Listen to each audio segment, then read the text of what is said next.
Šakali sred Ljubljane, je rekel Jure. Dobro jutro, ljudje. Jaz imam pa eno vprašanje. Kako veš, da zdaj je pa zunaj res že mrzlo ratalo? Takrat je tudi smetarski avtomobil zadaj prazen.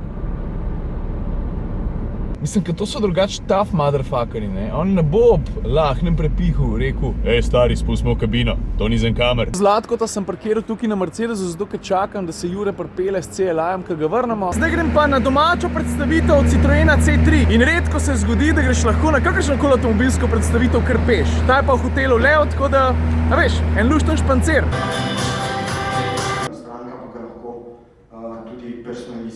Z različnimi barvami po svojih željah.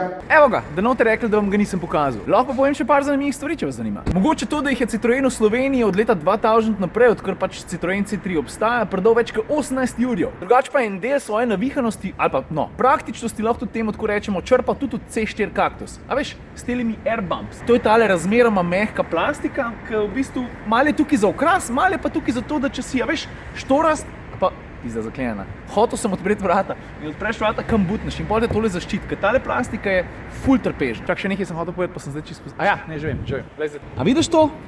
To je kamera, ki v bistvu, ki ti voziš, snema ves čas. Ja, tako kot oni Rusi, ki čisto vse snemajo, ne? In point tega je, da če se tebi kaj zgodi, recimo prometna nesreča, ali pa če vidiš kaj zanimivega, pa si rečeš, shit stari, to mi folk sploh ne bo verjel. No in pol, ko se kaj takega zgodi, prijetnega ali pa neprijetnega, stisneš samo en gumb tam na kameri in avto to shrani. Pa če ti je volja, lahko to deliš tudi na Twitterju ali pa Facebooku, a veš. Kar se kufra tiče, ga ima za 300 litrov, glede na segment, v kateremu je kar dobra cifra. Kar se pa tiče cen, se pa začne, mislim, da pri 9900, pa... A to vse, kar samo zapovedati? Po moje je, no.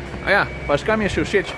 Ta barva. Mislim, meni je taka, veš, malo nenavadna, malo odbita in jaz mislim, da veš, več je tega, boljše. Znotraj je pa tak, že na ta prvo žogo, kar udoben, kar se pa armaturke tiče, pa tudi razmeroma zanimiv. Tale vmesnik pa tudi že poznamo. Tako da ta avto je nasplošno kar lušten, predvsem pa svež, zanimiv pa sodoben, ne. Ampak take lepotice, kot je pa Inge, to pa ne dobiš zraven. Zdaj pa predno špricnem v pisarno, ne, vam moram pa pokazati, kaj so to mad skills pri bočnem parkiranju. A ste ready? 3, 4, kabam! Vem grede, kdo opazil, da imam jaz nova očala, ali ja? Sem pa tukaj na Viču na pumpi in čakam Gregata, da se pripelje z Zlatkotom, zato da mi daš štender za telefon, da ga lahko napopam na šipa. Zlatko se je odpeljal, štender imam, zdaj grem pa naprej. Drugače se pa zdajle proti domu peljem že kar s telim Citroenom C3, ki sem ga prej pokazal, zato ker smo ga med prvimi uredništvi dobili že kar na test. Tako da se že kar malo veselim, da se bom za vikend z njim malo spoznal, da bom naredil kakšen ekstra kilometer samo zato, da vidim, kako se ta avto pelje. Tole pa moram pokazati. Zdaj sem se pripeljal dol z avtoceste v Lukovci, pri Domžalah. Eto. Mislim, se človek tega sploh lahko kdaj naveliča, no? Mislim, veš, kolikokrat vidiš eno lepo nebo, vsakič, ko ga vidiš spet, rečeš, stari, kako je lepo. Ne, noro. No, zdaj pa še 100krat lepš kot prej. Samo veš, če jaz hočem, da sem jaz v kadru, pa ne bo pol telefon mene osvetli, ne bo je pa presvetil, pa prežgan. Tako da bom raje takole naredil. Vidiš? Noro, ajga.